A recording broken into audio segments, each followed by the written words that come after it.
បាទចឹងលោកគ្រូសូមពិនិត្យលើលទ្ធផលនៃការប្រឡងចឹងយើងវាយលេខ1មកពោបាទចឹងគឺបានបន្ទុក32លើ40សំណួរបាទចឹងនៅខុសច្រើនអត់ទាន់បានល្អនោះទេនឹងមើលចម្លើយមួយមកតើមួយណាត្រឹមត្រូវចឹងសំណួរគេសួរថាតើអ្នកបើកបរយានយន្តអាចប្រើស៊ីផ្លេនៅពេលណាបាទអញ្ចឹងគឺចម្លើយខត្រឹមត្រូវបាទគឺយើងប្រើបានតែពេលថ្ងៃនេះទេចូលសំណួរបន្ទាប់និយមន័យរថយន្តធុនស្រាលមានន័យដូចដេចទៅត្រឹមត្រូវអញ្ចឹងទៅចំណាំទៅយល់បាទរថយន្តធុនស្រាលធុនមកពាក្យទម្ងន់បាទអញ្ចឹងគឺកាត់ជាតោនបាទអញ្ចឹងរថយន្តដែលមិនលើស 3.5 តោនក៏ត្រឹមត្រូវគឺរថយន្តដែលមានទម្ងន់សរុបអតិបរមាមិនលើស 3.5 តោនបាទខរថយន្តដែលមានចំណុះចាប់ពី10ទៅ20នាក់បាទអញ្ចឹងនេះនិយាយពីចំនួនអត់ត្រូវនោះទេ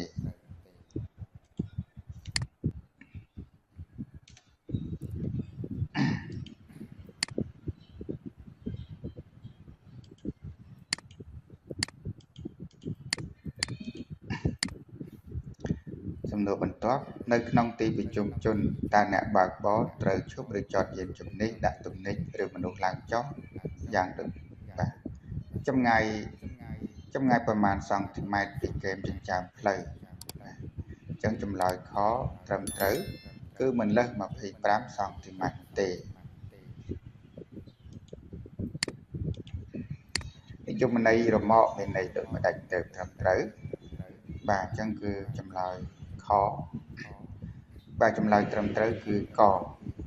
យានសម្រាប់ពួកជាមួយនឹងរថយន្ត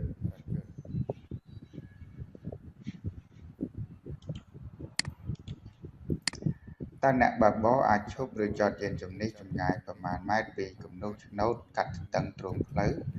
សម្រាប់ថ្មើរជើង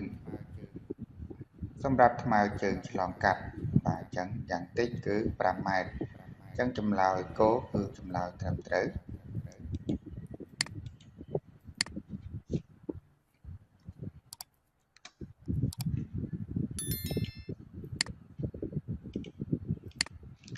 តើរូបសញ្ញានេះមានន័យដូចម្ដេចទៅត្រឹមត្រូវអញ្ចឹងចម្លើយ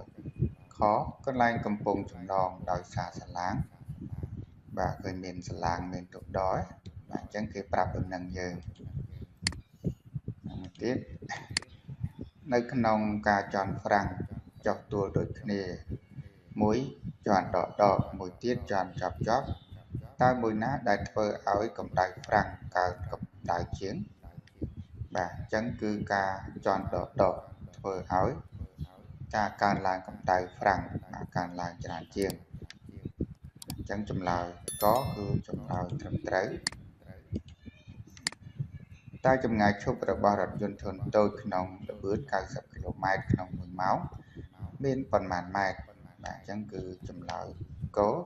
ប្រហែល81ម៉ែត្រឃើញថាភាសានៃការប្រឡងត្រៀមយកបានបើកបរ